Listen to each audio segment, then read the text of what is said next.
James was finally going to get the phone call he'd been waiting for his entire life. Then, the windshield had spiderwebbed into 1,000 pieces, each one reflecting a different version of my 66-year-old face. And somewhere in the distance, sirens were screaming toward what was left of my Mercedes and the telephone pole that had jumped right into my path. At least that's how I'd tell it when I got the chance. Where are you watching from today? Drop your location in the comments below and hit that like and subscribe button. Let me back up and tell you how I ended up kissing a telephone pole on Highway 34 with $33 million in my purse and my son's number burning a hole in my phone. It all started 3 weeks ago when my lawyer called with news that would have knocked me off my feet if I hadn't already been sitting down with a cup of tea that had gone cold an hour earlier. "Mrs. Thompson," Harrison Burke had said in that careful way lawyers speak when they're about to change your life, "I'm calling about your great-aunt Ruth's estate." Now Aunt Ruth had been 91 years old and meaner than a wet cat for the last 30 of those years. She'd lived alone in that enormous house in Connecticut, collecting vintage jewelry and grudges in equal measure.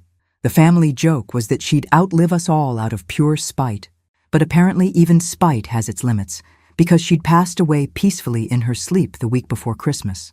"I'm sorry for your loss," Harrison continued, "but I need you to come to my office. There are some significant developments regarding her will." The thing about getting a call like that at my age is you've learned to expect disappointment. Ruth had never been particularly fond of any of us, and she'd made it clear over the years that she thought the Thompson family tree had produced nothing but lazy branches. So when I drove to Harrison's office that frigid January morning, I was prepared to inherit maybe a piece of Ruth's china or one of her acid-tongue lectures from beyond the grave. What I wasn't prepared for was Harrison sliding a document across his mahogany desk and watching my face as I read the numbers. $33 million, properties in 3 states, investment portfolios that read like a who's who of American business. All of it left to my dear great-niece Margaret, the only one who never asked me for anything. The irony wasn't lost on me. In a family of hands constantly stretched out toward Ruth's purse, I'd been the only one who'd kept my distance, and apparently that had been exactly the right strategy.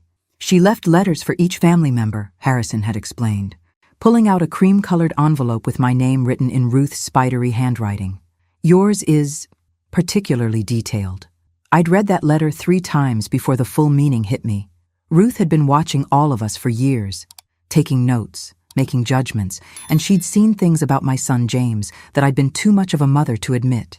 "James has his father's charm and his grandfather's greed," she'd written. "Margaret, you raised him to expect the world to hand him everything on a silver platter, and now he's a 42-year-old man who still thinks success is something that happens to other people.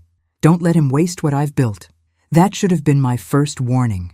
But maternal blindness is a condition that affects women of all ages, and I was no exception.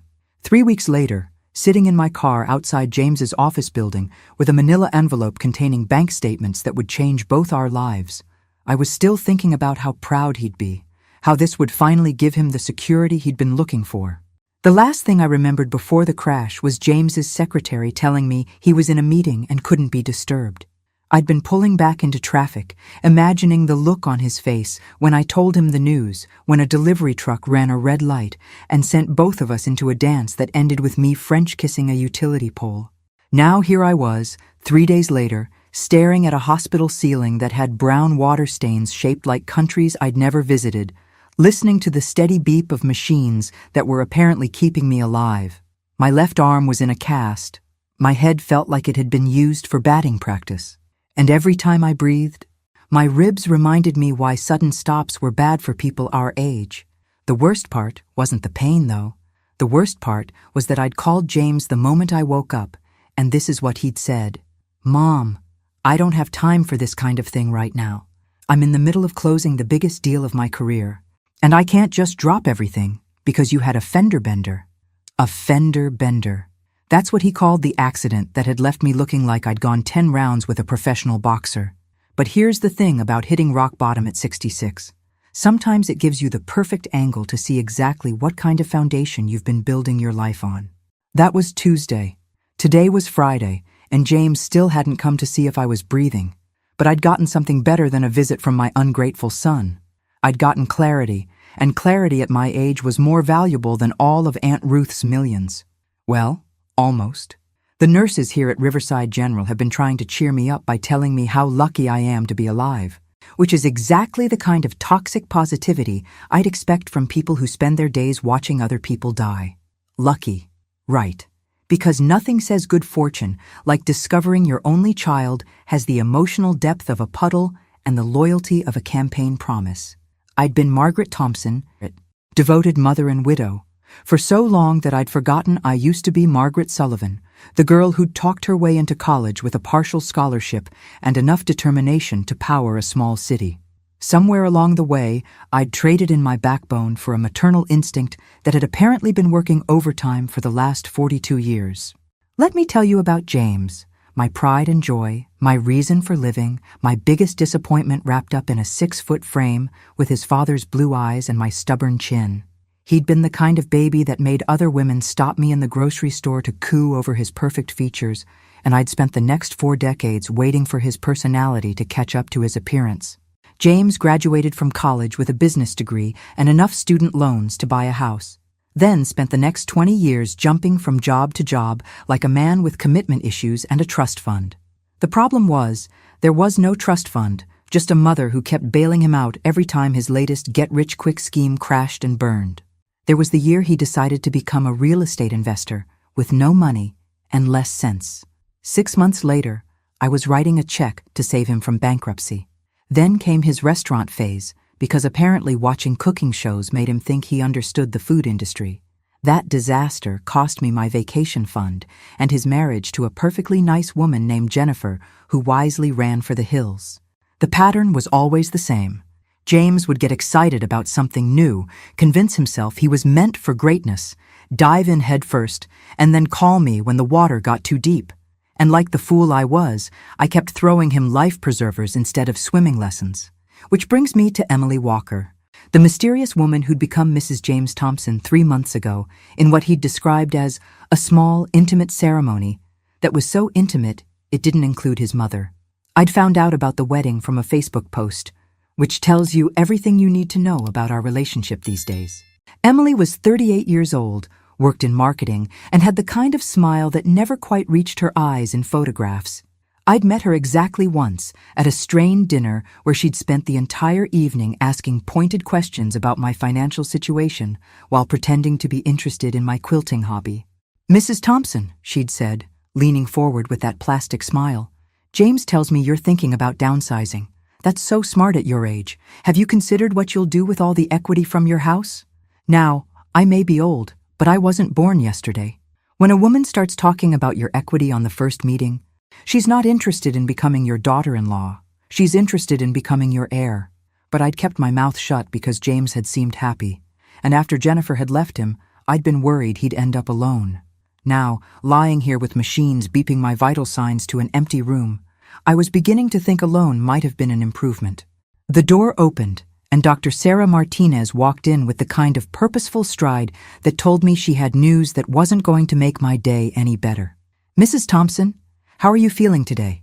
"Like I've been hit by a truck, which is ironic since it was actually a truck that hit me." She smiled at that, the kind of real smile that told me she appreciated a patient who wasn't wallowing in self-pity. "Your CT scan results came back. The good news is there's no additional brain damage beyond what we initially found. The bad news is you're going to be here for at least another week while we monitor your recovery." Another week in this place. Another week of James having every opportunity to visit and choosing not to. Another week of Emily Walker pretending she cared about my well-being while calculating how long she'd have to wait for me to die naturally. "Doctor, can I ask you something?" "Of course." "In your experience, how often do adult children actually visit their parents in the hospital?" "Doctor." Martinez sat down in the plastic chair next to my bed, which told me she was settling in for a conversation, not a quick medical update. "Are we talking about your son?" "We're talking about family dynamics and whether I've been fooling myself for the last 4 decades. She was quiet for a moment, choosing her words carefully. "Mrs. Thompson, I see a lot of families in crisis situations. What I've learned is that emergencies don't create character flaws, they reveal them. That hit me like a second truck. So you're saying James has always been selfish, and I've just been making excuses for him? I'm saying that people show you who they are when the stakes are highest. The question isn't whether James should be here. The question is what you're going to do with the information his absence is giving you. After she left, I pulled out my phone and stared at James's contact information. I could call him again, could guilt him into visiting, could play the dying mother card until he showed up with flowers and apologies, or I could accept that Dr. Martinez was right, and this was who my son really was when nobody was forcing him to pretend otherwise. That's when I noticed something I'd missed before. 3 missed calls from a number I didn't recognize, and a voicemail that had come in while I was having my CT scan. I played it back, and a woman's voice filled the small room. "Mrs. Thompson, this is Carla Stevens from Riverside Trust and Estate Planning. I'm calling about the inheritance documents you were carrying during your accident. They were recovered from your vehicle, and there are some irregularities that need your immediate attention. Please call me back as soon as you're able." Irregularities. That was never a word you wanted to hear from someone handling millions of dollars of your money. But it was about to get a lot more irregular, because I was about to find out exactly how far my son was willing to go to get his hands on Aunt Ruth's fortune. Carla Stevens had the kind of voice that suggested she'd spent her career delivering bad news to people who thought they were having good days. When I called her back from my hospital bed, she got straight to the point in a way I was beginning to appreciate from the professional women in my life. "Mrs. Thompson, I need to ask you some sensitive questions about your family situation." "Ask away." At this point, sensitive is relative. "Have you told anyone about your inheritance?" The question hit me like ice water. "Just my son. I was actually on my way to tell him when the accident happened." "Why?" Silence on the other end of the line that lasted long enough to make my heart rate monitor start beeping faster. "Mrs. Thompson, someone has been making inquiries about your great-aunt's estate. Specifically, they've been asking about the probate timeline and when the funds would be available for distribution." My mouth went dry. "What kind of inquiries?" "The kind that suggests someone is very interested in your financial situation and has been doing research. I wouldn't normally be concerned, but the inquiry started 3 weeks before your aunt's death was even announced in the obituaries." I closed my eyes and tried to process what she was telling me. Someone had known about Ruth's death and her will before I did. Someone had been planning for this inheritance before Ruth was even in the ground.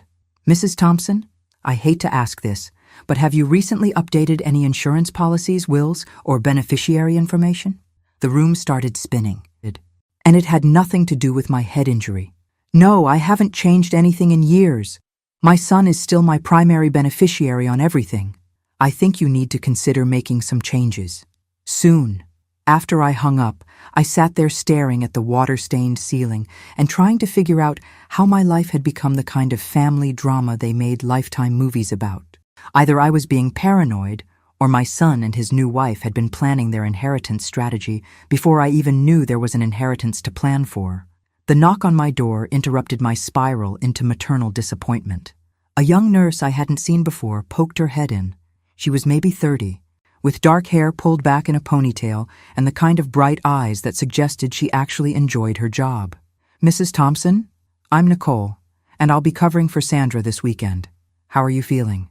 "Like I'm living in a soap opera where I'm the only character who doesn't know the plot." Nicole laughed.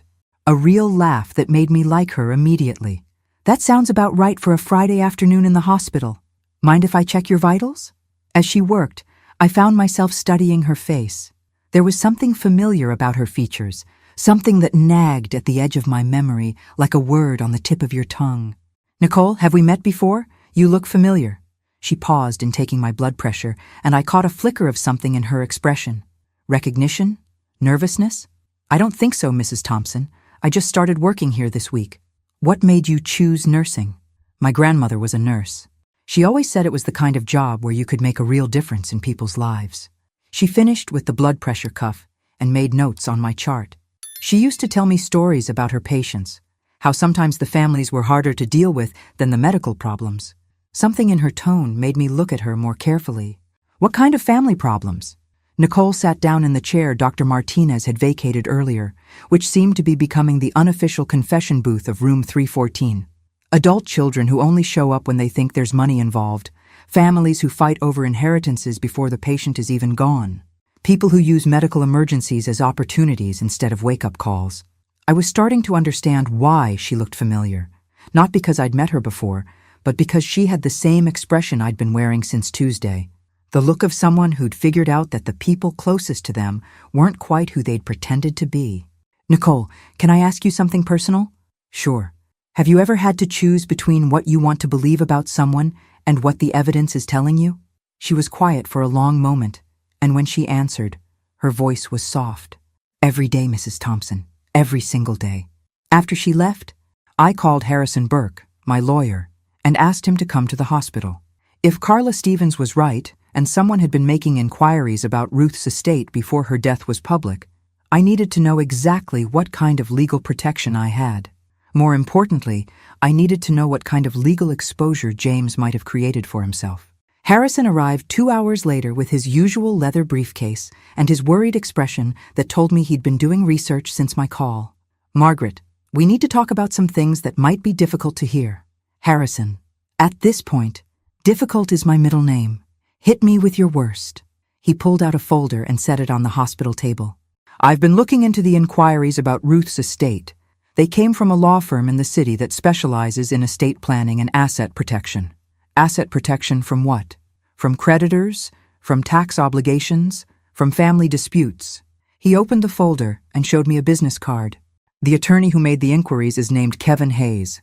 Does that name mean anything to you?" I studied the card, and my blood pressure started climbing again. Kevin Hayes, Hayes and Associates, Estate Planning and Asset Protection. I'd never heard the name before, but I'd heard the law firm mentioned recently. "Harrison, James mentioned he was working with a new lawyer about some business venture. He said the attorney specialized in investment protection." "Margaret, Kevin Hayes doesn't handle business law. He handles family wealth management and inheritance disputes. His specialty is helping people maximize their inheritance potential and minimize their tax exposure." The pieces started clicking into place like a jigsaw puzzle assembled by someone with very steady hands and very questionable morals. James hadn't been planning a business venture. He'd been planning for my death, and he'd hired an attorney to make sure he got every penny of Ruth's $33 million. But here's the thing about being 66 years old and lying in a hospital bed while your only child plots your financial demise. It gives you a unique perspective on what really matters in life. And what mattered to me right now wasn't the money or even the betrayal. What mattered was that I was about to show my son exactly what happened when you mistake your mother for a doormat. Because if James thought he could inherit Ruth's fortune by wishing me into an early grave, he was about to learn that the Thompson family tree had produced at least one branch with more fight than he'd bargained for. But first, I was going to find out exactly who else was involved in this little conspiracy, starting with his new wife and her very convenient marriage to a man whose mother had just become inconveniently wealthy. Sunday morning brought coffee that tasted like someone had dissolved a tire in hot water and a visit from Emily Walker Thompson that I definitely hadn't asked for. She swept into my room wearing a black dress that screamed funeral appropriate and carrying flowers that were probably from the hospital gift shop downstairs. The smile she'd painted on her face was the same one she'd worn to our awkward dinner. But this time, I was looking at it with new eyes. "Margaret, you poor thing. James has been absolutely beside himself with worry." That was interesting, considering James had been too beside himself to actually visit, call back, or apparently notice that his mother had been in the hospital for 5 days. But I'd learned something important about dealing with people like Emily. Sometimes the best strategy was to let them hang themselves with their own rope. "Emily, how thoughtful of you to come. James couldn't make it." "Oh, you know how he is when he's working on something big. He's been practically living at the office, trying to get everything in order." She arranged the flowers in a plastic vase with the efficiency of someone who'd done this before. "He asked me to check on you and see how you're recovering." "How I'm recovering from what exactly?" The question seemed to catch her off guard. From your accident?" "James told you about the accident?" "Well, yes, of course he did." "When it happened?" I nodded slowly, because Emily had just revealed something she probably hadn't intended to. According to James, he didn't have time for this kind of thing when I'd called him from the hospital. But apparently, he'd had enough time to give Emily a detailed briefing about my condition. "Emily, sit down. Let's chat." She perched on the edge of the visitor's chair like a woman ready to make a quick exit if necessary. "How are you feeling? You look much better than I expected." "I'm feeling grateful, actually. There's nothing like a near-death experience to help you see people clearly. I'm so glad you're staying positive. James was worried you might be depressed or anxious about the future." "What future would that be?" Another flash of uncertainty in those calculating eyes. "Your recovery, your health. You know, normal concerns for someone your age after a trauma like this." Someone my age. There it was again, that subtle reminder that I was old, fragile, and presumably one step away from the grave. Emily was working from the same playbook as James, but she wasn't nearly as good at hiding her true intentions. "Emily, tell me about your family. I realized I know almost nothing about your background." The smile flickered for just a moment. "Oh, you know, typical American family. Nothing too interesting." "Where did you grow up?" "Ohio. Small town. You probably wouldn't know it." "Try me. I've been to Ohio plenty of times." "Riverside." "It's just a little farming community." I filed that information away for later verification because something in Emily's voice suggested she was making up her childhood on the spot. But I was more interested in her present circumstances. "How did you and James meet?" "At a business conference. He was there representing his company. And I was there for marketing seminars. We just clicked immediately." "Which conference was that?" "It was a financial planning conference for small business owners." That was interesting, considering James had never owned a business, small or otherwise. And according to the story he told me, they'd met at a coffee shop near his office. Emily was either a compulsive liar, or she was having trouble keeping track of which version of their love story she'd told to whom. "Emily, can I ask you something personal?" "Of course. What are your plans now that you're married? Are you thinking about children? Buying a house? That sort of thing?" The question seemed to relax her, as if we'd moved into safer territory. "Oh, well, James and I have talked about all of that. We'd love to have a family, but we want to make sure we're financially secure first. You know how expensive everything is these days." "Absolutely. Financial security is so important. Have you two been planning for the future? Investments, life insurance, that kind of thing?" James has been working with a financial advisor about investment strategies. He's very focused on building wealth for our future family. "That's wonderful. What kind of investments?" Emily shifted uncomfortably in her chair. "I don't really understand all the details. James handles the financial side of things." Of course he did, because in Emily's world, the little woman left the money matters to her husband, especially when those money matters involved inheriting millions of dollars from his mother. "Well, I'm sure James is making smart decisions. He's always been good with money." That was a lie so spectacular that I almost choked on it, but Emily nodded enthusiastically, apparently unaware that James's financial history resembled a controlled demolition more than strategic planning. A new voice interrupted our conversation. "Excuse me, Mrs. Thompson?" We both turned to see Nicole standing in the doorway with her clipboard, and that familiar expression I was beginning to recognize as carefully controlled tension. "I'm sorry to interrupt, but I need to check your dressings." Emily stood up immediately, gathering her purse with the quick movements of someone eager to escape. "I should get going anyway. James will want to know how you're doing." "Emily, before you go, could you tell James I need to speak with him? It's important." "Of course, I'll let him know." After Emily left, Nicole closed the door and turned to me with an expression that was far more serious than any medical procedure required. "Mrs. Thompson, I hope you don't mind me saying this, but you should be careful around that woman." "Why do you say that?" Nicole looked toward the door, as if making sure Emily was really gone. "Because I've seen her here before, and it wasn't to visit you." My heart started doing that irregular beating thing that makes hospital monitors go crazy. "What do you mean?" 3 days ago, she was at the nurse's station asking very specific questions about your condition, your treatment plan, and your expected length of stay. But when we asked her to sign the visitor log, she said she'd changed her mind and left. So Emily had been keeping tabs on me since the beginning, gathering intelligence for James while pretending to be the concerned daughter-in-law. It was beginning to look like my accident had triggered some kind of coordinated response from the happy couple. "Nicole, is there something else?" "Mrs. Thompson, I probably shouldn't tell you this, but yesterday I overheard her on the phone in the parking lot. She was talking to someone about timeline expectations and alternative scenarios if the recovery takes longer than anticipated. Alternative scenarios. That was a euphemism that made my blood run cold, because I was beginning to understand that Emily and James weren't just waiting for me to die naturally. They were making contingency plans in case I took too long to accommodate their inheritance schedule. But they'd made one crucial mistake.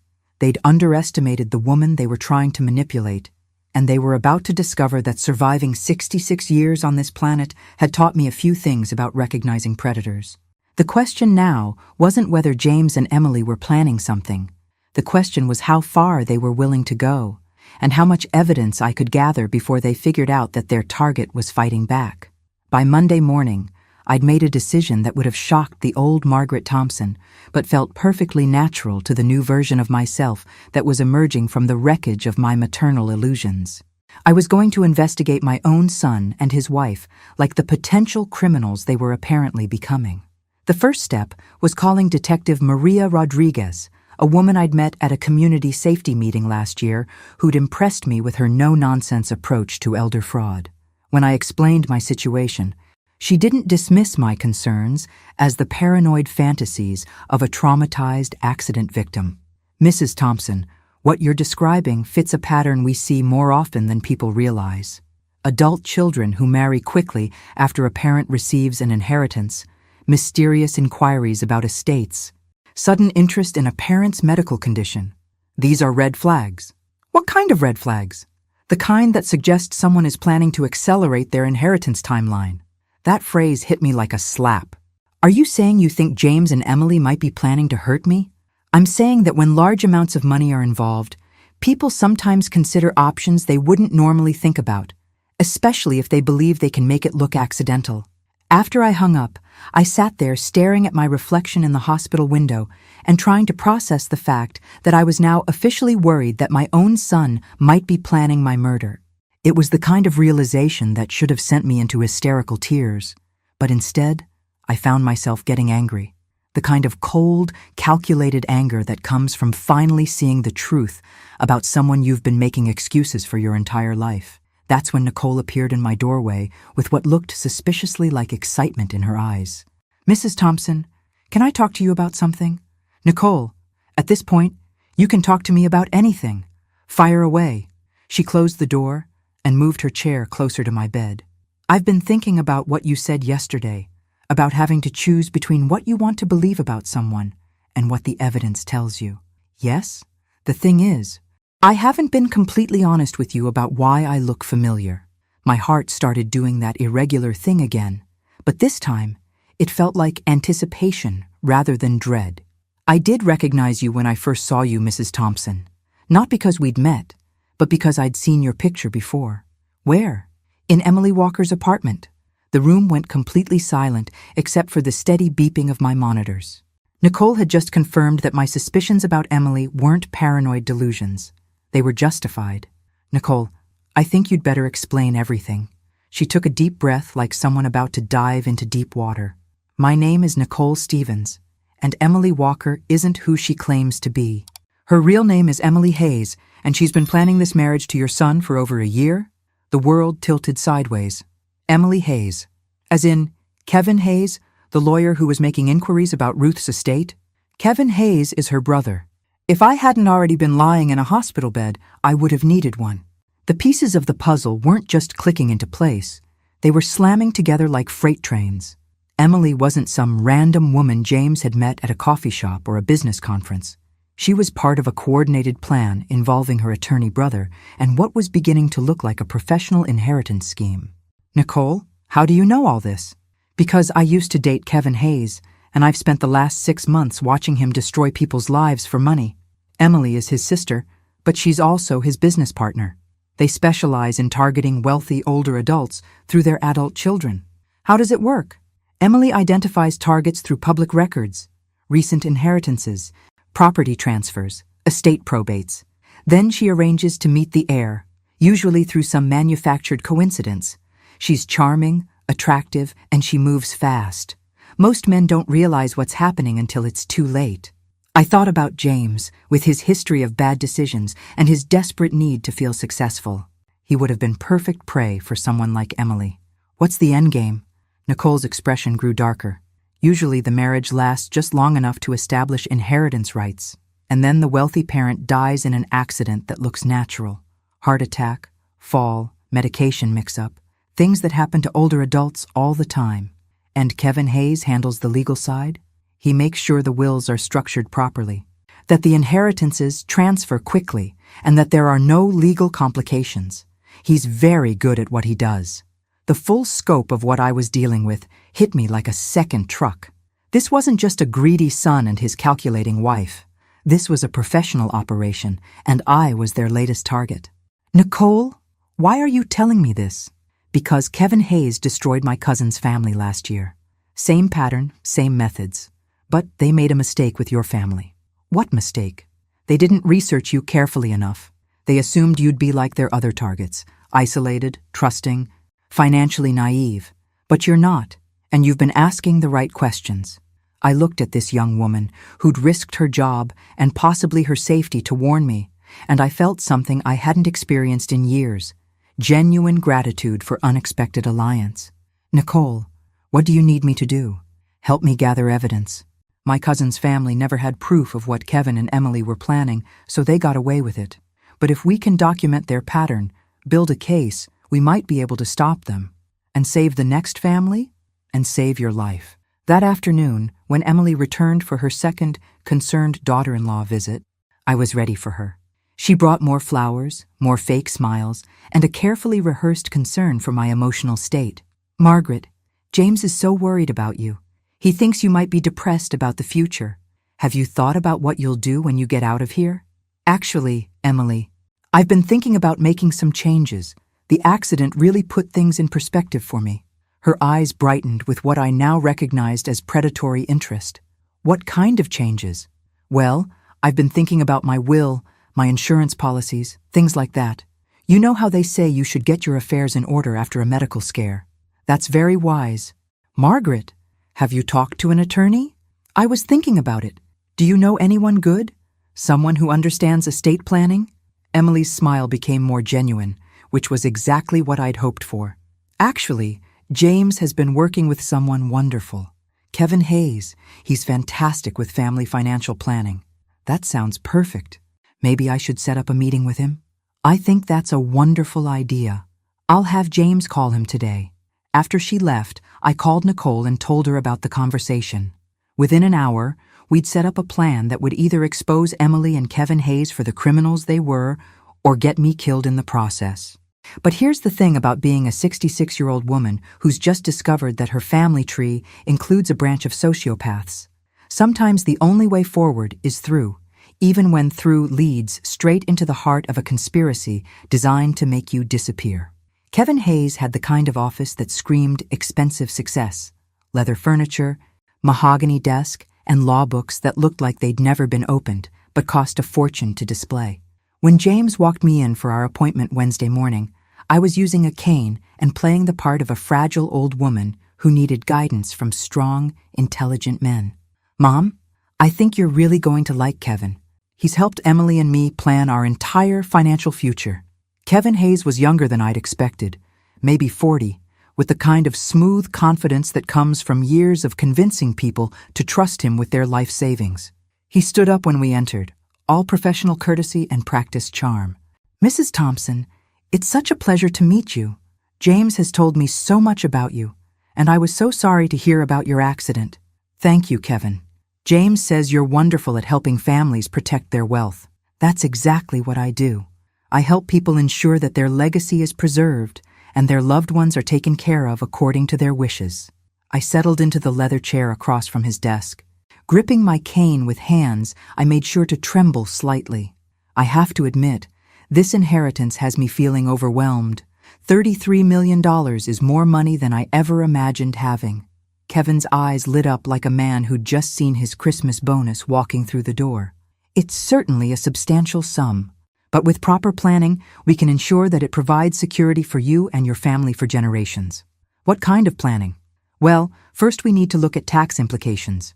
Inheritances of that size can be subject to significant estate taxes if they're not structured properly. He pulled out a legal pad and started making notes. How has the money been invested currently? I gave him the details I'd memorized from Ruth's financial statements, watching him calculate percentages in his head. James sat beside me, nodding along like a man who understood investment strategy instead of someone whose longest relationship with money had lasted about 6 months. Mrs. Thompson, I'd recommend establishing a family trust that would protect these assets from taxes and potential creditors. We'd structure it so that you maintain control during your lifetime, but the assets transfer seamlessly to James upon your death. That sounds complicated. Not at all. I specialize in these arrangements. In fact, I've already prepared some preliminary documents based on what James told me about your situation. He reached into his desk drawer and pulled out a folder thick with legal papers. These are just drafts, of course, but they'll give you an idea of how we can structure everything. I accepted the papers with the grateful smile of a woman who was relieved to have someone else handle the confusing details. But as I flipped through the pages, I was actually reading carefully, looking for exactly what Nicole had warned me to expect. And there it was, buried in the legal language like a landmine in a flower garden. The trust documents weren't just designed to transfer assets to James upon my death. They were structured to make him the immediate beneficiary if I became incapacitated due to medical or mental health issues. Kevin, what does this section mean? I pointed to the relevant paragraph, letting my voice carry just a hint of confusion. Oh, that's just a standard provision to protect you if you ever develop dementia or become unable to manage your affairs. It ensures that James can step in immediately to protect your interests. Protect my interests. Right. What it actually meant was that if I had another accident or developed convenient health problems or started showing signs of mental decline, James would gain immediate access to $33 million without the inconvenience of waiting for me to die naturally. How would that be determined? The incapacity, I mean. Usually by medical evaluation. If 2 doctors agree that you're no longer competent to make financial decisions, the trust provisions would activate automatically. 2 doctors, like the kind of doctors who might be willing to diagnose convenient medical conditions in exchange for financial compensation from someone who'd recently gained access to millions of dollars. This all seems very thorough, Kevin. When would we need to finalize everything? I'd recommend moving quickly. Estate planning is most effective when it's implemented before any health issues arise. I could have final documents ready by Friday if you're comfortable proceeding. James leaned forward eagerly. Mom, I really think this is the right thing to do. It'll give you peace of mind knowing everything is taken care of. Peace of mind. From a son who hadn't visited me in the hospital, and a lawyer who was planning to help him steal my inheritance by having me declared incompetent. You know what? I think I'd like to proceed. But I do have one request. Of course, Mrs. Thompson. Anything. I'd like my longtime attorney to review everything before I sign. Harrison Burke has been handling my affairs for 20 years, and I trust his judgment completely. Kevin's smile flickered for just a moment, like a candle in a sudden breeze. Of course, that's perfectly reasonable. Though I should mention that sometimes outside attorneys can complicate straightforward transactions with unnecessary concerns. I'm sure Harrison will understand that you're looking out for my best interests. After we left Kevin's office, James drove me back to my house, the first time I'd been home since the accident. As we pulled into the driveway, I noticed a car parked across the street that hadn't been there before. A dark sedan with tinted windows and someone sitting in the driver's seat. James, do you know who that is? He barely glanced at the car. Probably just someone visiting the neighbors. Are you sure you're ready to be home alone? Emily and I could stay with you for a few days. That's thoughtful, but I'll be fine. What I didn't tell James was that I wouldn't be alone. Nicole had arranged for Detective Rodriguez to have patrol cars drive by regularly, and Harrison Burke was coming over that evening to review Kevin Hayes' trust documents. By tomorrow morning, we'd know exactly what kind of legal trap I was being led into.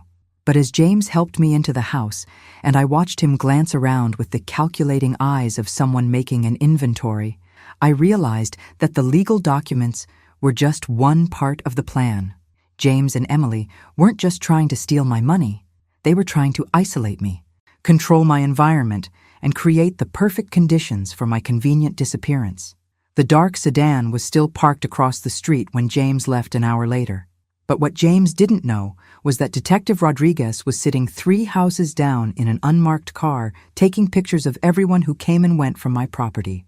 Because if the Hayes siblings thought they were going to murder me for Ruth's inheritance, they were about to discover that this particular little old lady had some very unexpected allies, and we were all very interested in staying alive long enough to see them arrested. Harrison Burke arrived at 7 o'clock sharp with his reading glasses and his grim expression that told me Kevin Hayes' trust documents were every bit as problematic as I'd suspected. We spread the papers across my dining room table like evidence at a crime scene, which is essentially what they were. Margaret, this isn't estate planning. This is legalized theft with a murder clause thrown in for good measure. Give me the details. The trust is structured so that James gains immediate control of all assets if you're declared incapacitated by any 2 licensed physicians. There's no requirement for independent evaluation, no appeals process, and no oversight once he takes control.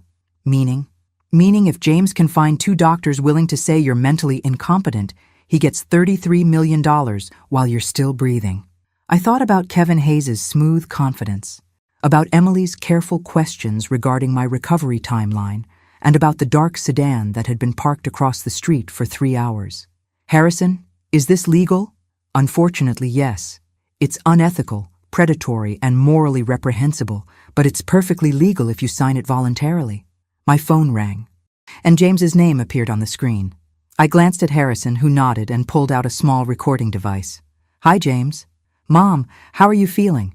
Emily and I have been worried about you being alone so soon after the accident. I'm managing fine. A little tired, but fine. That's actually why I'm calling. Emily thinks you seemed confused this afternoon at Kevin's office. You were asking the same questions repeatedly and seemed to have trouble following the conversation. My blood pressure started climbing. I don't recall being confused. Mom, it's nothing to be embarrassed about. Head injuries can affect memory and cognitive function.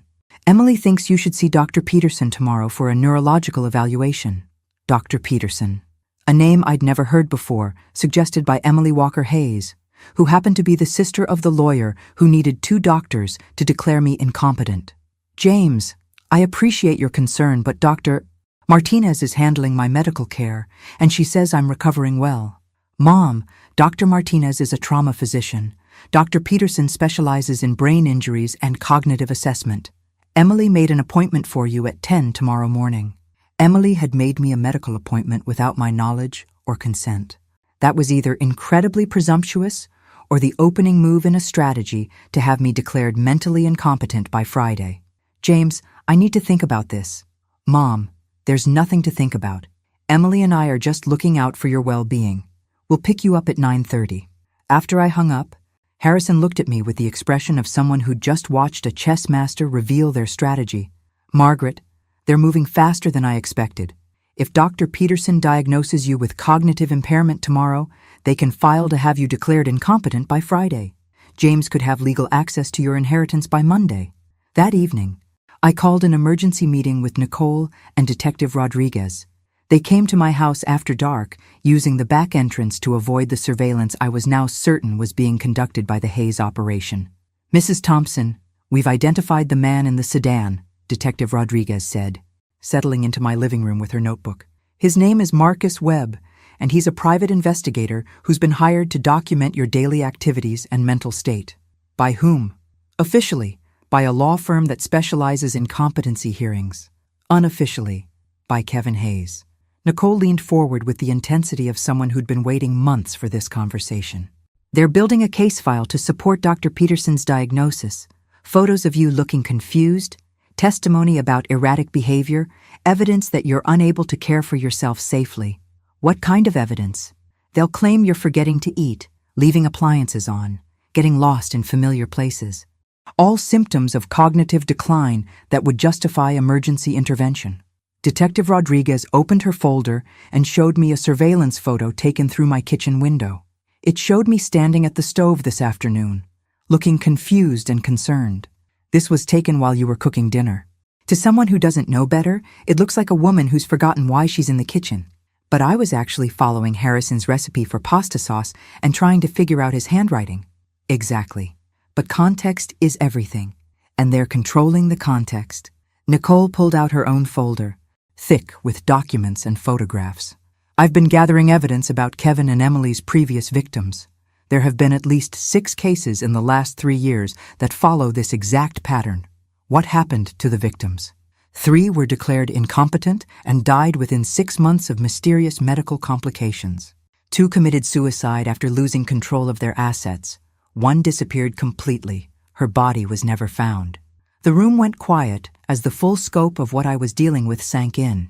This wasn't just a greedy son and his manipulative wife. This was a professional operation that had killed at least 6 people for their inheritance money. Detective Rodriguez, why haven't they been arrested? Because they're very good at what they do. They choose victims carefully, isolated older adults with large estates and children who are desperate for money. By the time the pattern becomes clear, the victims are either dead or legally powerless to fight back. What makes you think this time will be different? Because you called for help before you signed the trust documents. And because we have Nicole's inside information about their methods. She leaned forward with the kind of intensity that told me we were approaching the crucial part of the plan. Mrs. Thompson, we want to offer you the chance to go undercover. Undercover? Wear a recording device to tomorrow's medical appointment. Let Dr. Peterson examine you, but document everything he says and does. If we can prove that he's been coached to diagnose you with cognitive impairment, regardless of your actual condition, we can build a case for conspiracy and fraud. Nicole added, I'll be working at the medical office tomorrow as a temporary nurse. I can provide backup documentation and witness testimony. I looked at these 2 women who were asking me to risk my life to stop a family of killers, and I realized that this was exactly the kind of choice that defined who you really were when everything was on the line. What are the risks? If they figure out what we're doing, they might accelerate their timeline, Detective Rodriguez said honestly. Instead of waiting for a competency hearing, they might arrange an accident. And if we do nothing, you'll be declared incompetent by Friday, and you'll be dead within 6 months. I thought about Ruth's letter, about her warning that James had his grandfather's greed, about her hope that I would protect what she'd built. I thought about the other victims who died alone and powerless while their families celebrated unexpected windfalls. But mostly, I thought about the fact that I was 66 years old and tired of being underestimated by people who thought maternal love made me stupid. Detective Rodriguez, when do we start? Wednesday night, I barely slept. Every creak of the house settling, every car passing on the street, every shadow moving past my bedroom window felt like the opening note of my murder. By morning, I'd consumed enough coffee to power a small city and had checked the recording device Nicole had given me at least 50 times. At 9:30 sharp, James and Emily arrived to drive me to my appointment with Dr. Peterson. Emily was dressed like a concerned daughter-in-law in a navy dress that suggested both respectability and mourning, while James wore the kind of false concern that actors use in community theater productions. "Mom, you look tired. Did you sleep well?" James asked as he helped me into their car. "About as well as anyone can sleep when they're worried about their mental health." Emily turned around from the passenger seat with what I was now trained to recognize as calculated sympathy. "Margaret, there's nothing to worry about. Dr. Peterson is just going to do some simple tests to make sure the accident didn't affect your cognitive function." "What kind of tests?" "Memory exercises, basic problem solving, questions about current events, just routine evaluation after a head injury." The medical office was located in a professional building that looked expensive and legitimate. Exactly the kind of place where you'd trust a doctor to tell you the truth about your mental condition. Dr. Peterson himself was a distinguished-looking man in his 50s, with silver hair and the kind of bedside manner that probably reassured families right before he destroyed their lives. "Mrs. Thompson, please have a seat. I understand you've recently experienced a serious automobile accident?" "Yes, about 2 weeks ago." "And you've been experiencing some confusion, memory problems, difficulty following conversations?" I glanced at Emily, who was sitting in the corner taking notes like a devoted family member, documenting my decline. "I haven't noticed any significant problems." "Well, that's actually quite common with traumatic brain injuries. Often the patient isn't aware of their cognitive deficits. That's why family members like Emily are so important in these evaluations." He spent the next 30 minutes putting me through what appeared to be legitimate cognitive testing, remembering word lists, solving simple math problems, identifying pictures and shapes. I performed normally on every test, while the recording device Nicole had hidden in my purse documented everything. Mrs. Thompson, let me ask you about your daily routine. Are you managing your household tasks effectively? Cooking? Cleaning? Paying bills? I think so, yes. Dr. Peterson made notes on his chart, then looked at Emily with what seemed like significance. Emily, have you noticed any changes in Margaret's ability to handle daily responsibilities?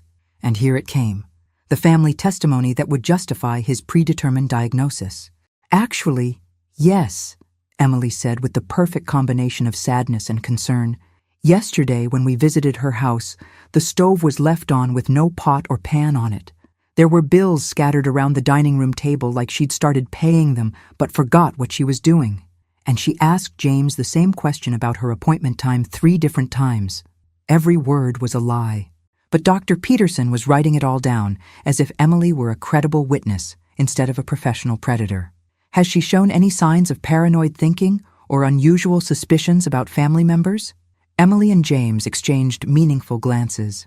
She's been making some strange accusations about people watching her house and questioning our motives for helping her with financial planning, James said. That's quite common with cognitive decline. Patients often develop paranoid ideation and become suspicious of the people closest to them. Dr. Peterson turned back to me with the kind of gentle authority that probably made families feel grateful for his expertise. Mrs. Thompson, I'm going to recommend some additional testing. Nothing invasive, just some brain scans to help us understand how the accident has affected your cognitive function.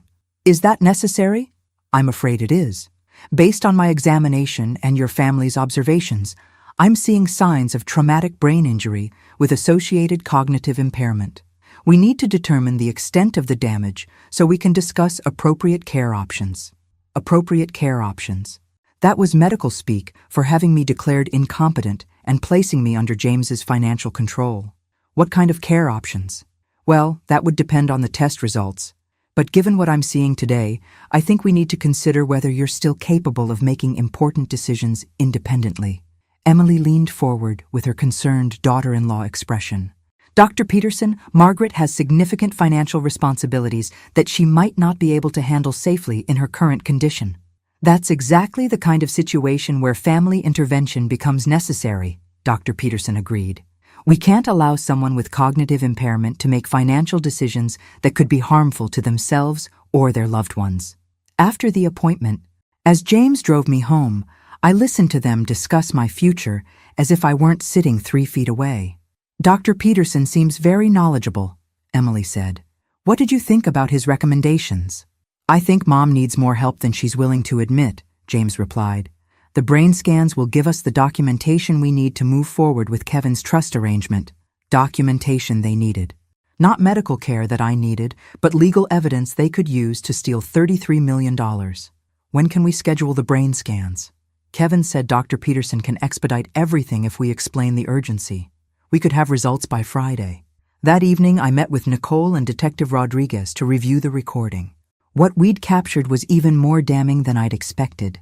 Mrs. Thompson, this is textbook medical fraud, Detective Rodriguez said after listening to the entire appointment.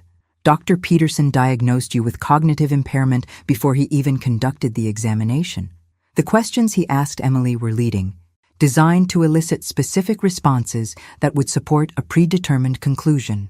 Nicole had her own evidence to add. I was in the office all day as the temporary nurse. Dr. Peterson met with Kevin Hayes for an hour before your appointment. They reviewed what diagnosis Kevin needed and discussed how to document it properly. What's the next step? Tomorrow, Dr. Peterson will call with your test results and recommend immediate intervention. Kevin Hayes will file emergency competency papers with the court. James will sign the trust documents as your legal guardian, and you'll be placed in a care facility for your own protection.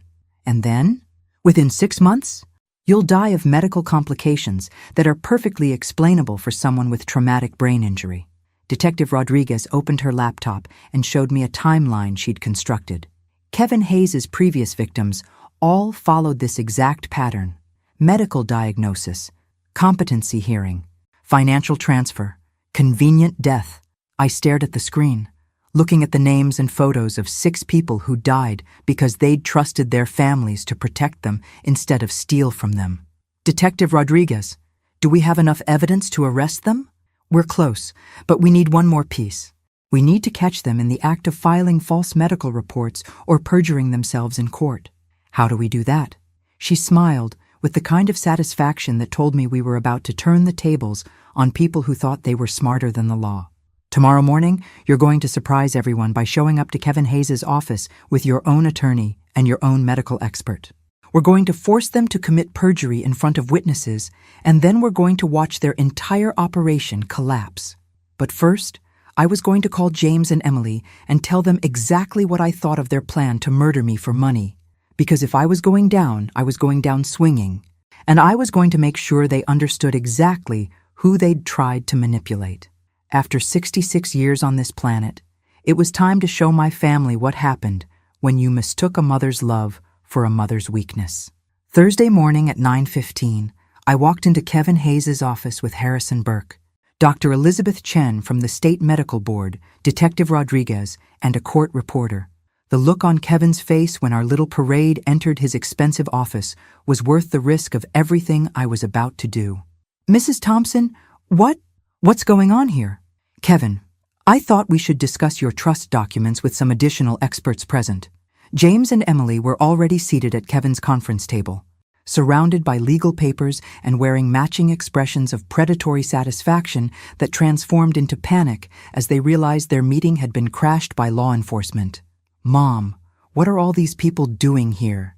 James stood up, his face cycling through confusion, anger, and what I was beginning to recognize as the fear of someone whose criminal scheme was imploding. James, I'd like you to meet Dr. Elizabeth Chen. She's here to discuss the medical evaluation that Dr. Peterson performed yesterday. Dr. Chen stepped forward with the kind of professional authority that made Kevin Hayes back up against his desk. Mr. Thompson, I've reviewed the medical report that Dr.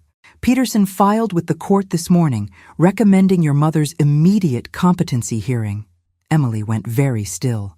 Filed this morning? But the brain scans aren't scheduled until this afternoon. Interesting point, Dr. Chen replied, because according to Dr. Peterson's report, the brain scans have already been completed and show evidence of severe cognitive impairment requiring immediate intervention. Kevin Hayes cleared his throat nervously. I'm sure there's been some administrative error. Dr. Peterson probably misstated his report.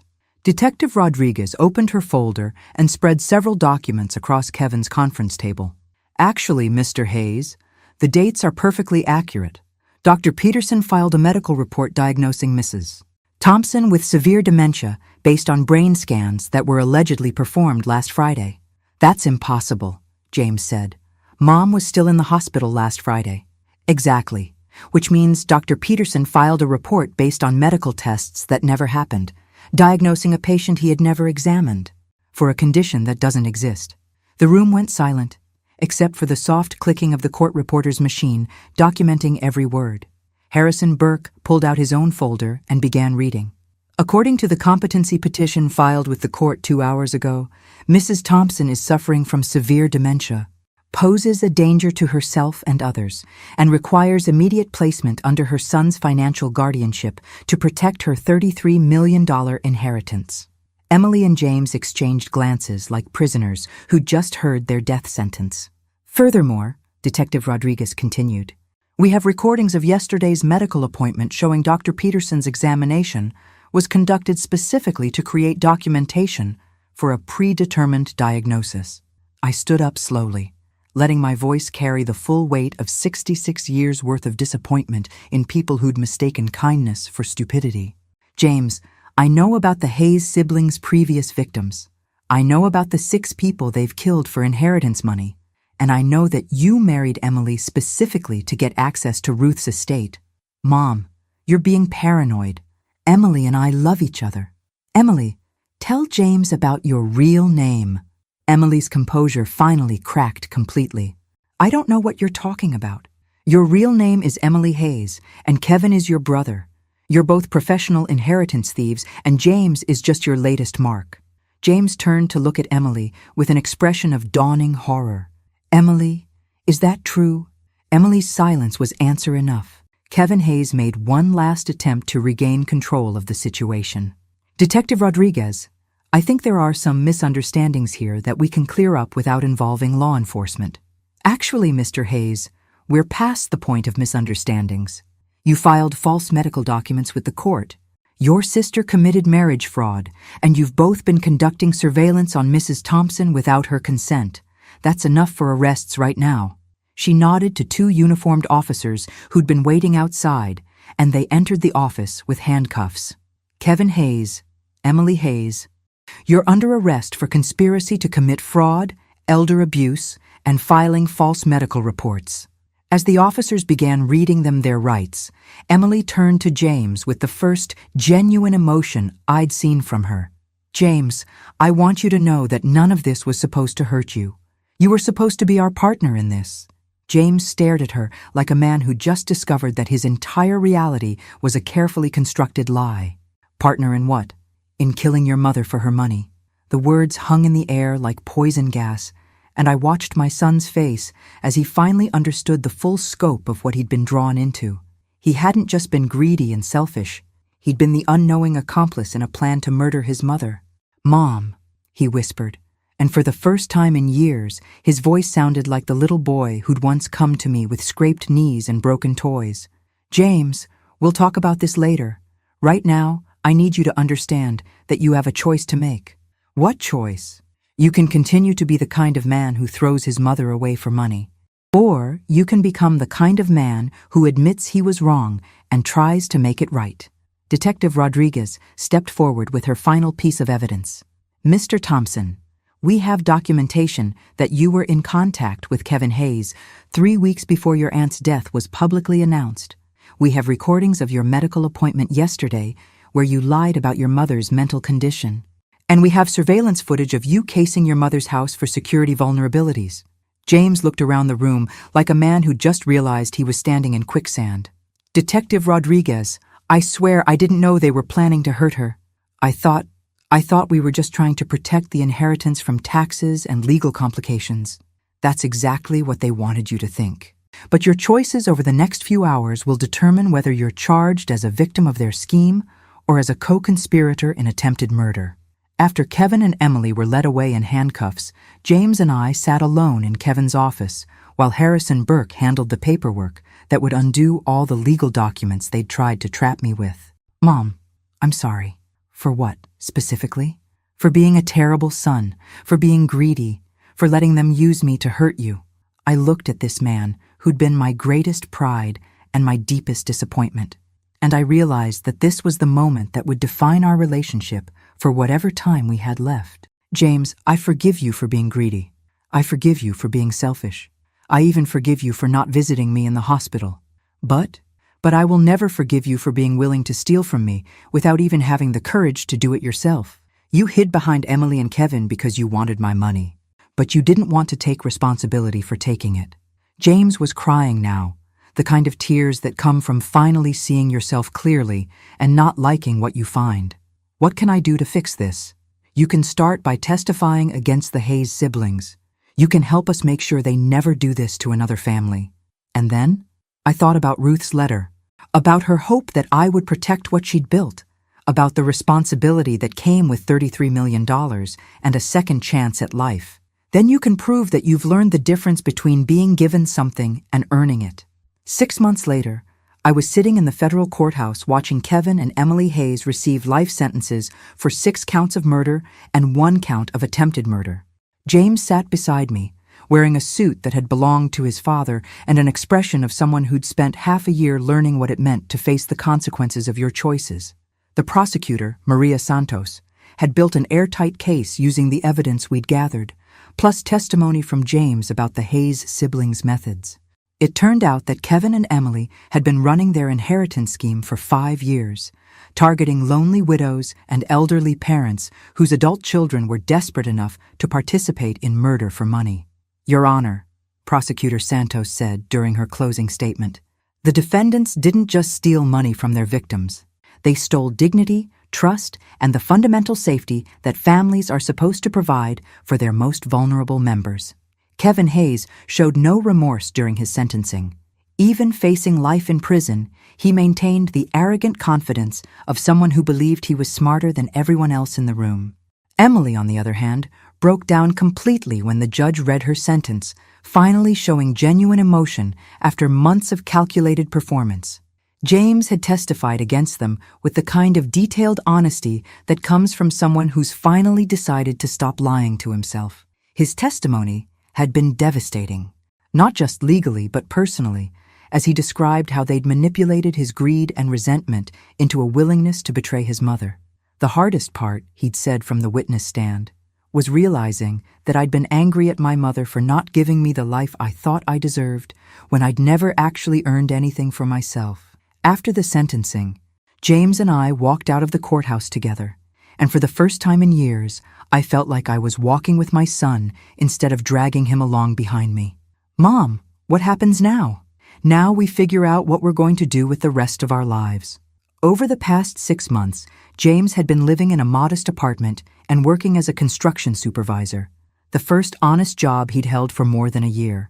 He'd also been attending therapy sessions with Dr. Martinez, trying to understand how 35 years of entitlement had nearly turned him into an accomplice to murder. "I've been thinking about what you said about earning things versus being given them.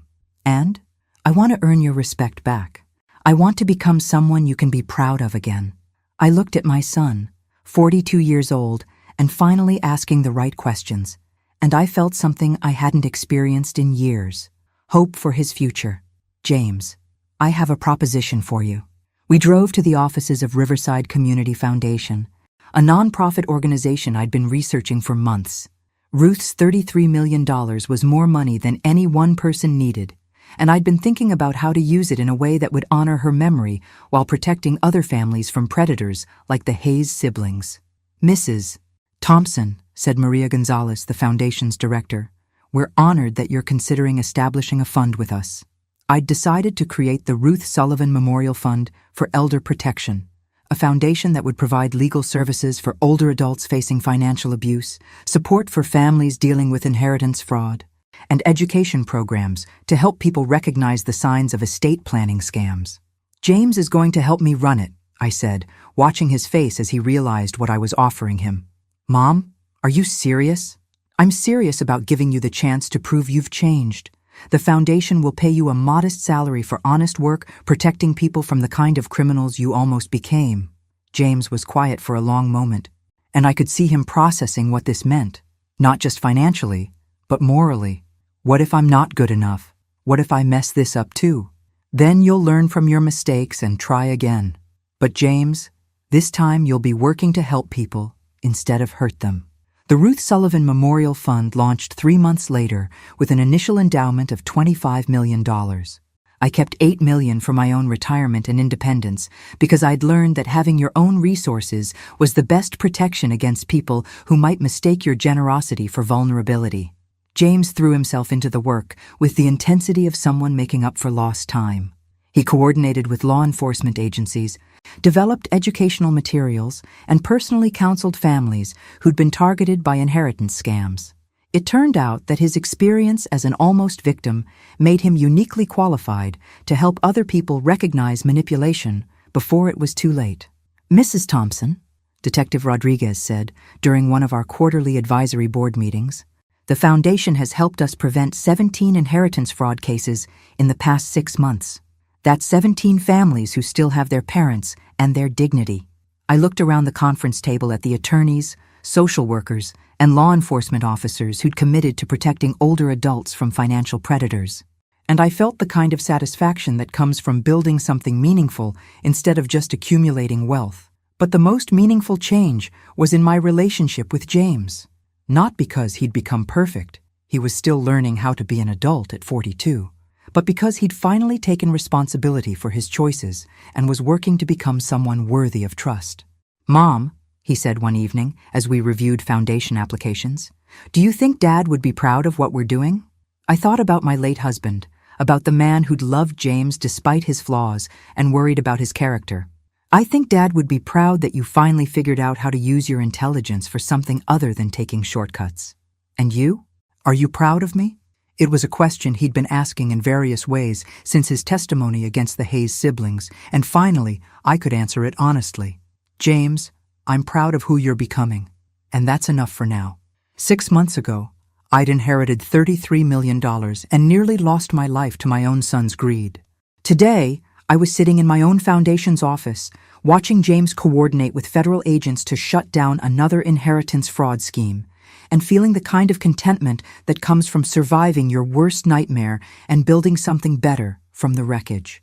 Ruth had been right about one thing. James had needed to learn that success wasn't something that happened to other people. He'd just needed to learn it the hard way, in a federal courthouse, facing the consequences of almost becoming a killer for money. But she'd been wrong about something else. She'd underestimated both of us. I wasn't just the woman who'd never asked her for anything. I was the woman who'd fought back when everything was on the line. And James wasn't just the greedy grandson she'd worried about. He was the man who'd found the courage to testify against his co-conspirators and spend the rest of his life protecting the people he'd almost helped destroy. As I locked up the foundation office that evening and watched James drive away to his modest apartment in his practical Honda, I realized that some inheritances aren't about money at all. They're about wisdom, courage, and the strength to become better than the people who raised you thought you could be. And sometimes, if you're very lucky, they're about second chances, for both mothers and sons who finally figured out what really matters when everything else is stripped away. Thanks for listening. Don't forget to subscribe and feel free to share your story in the comments. Your voice matters.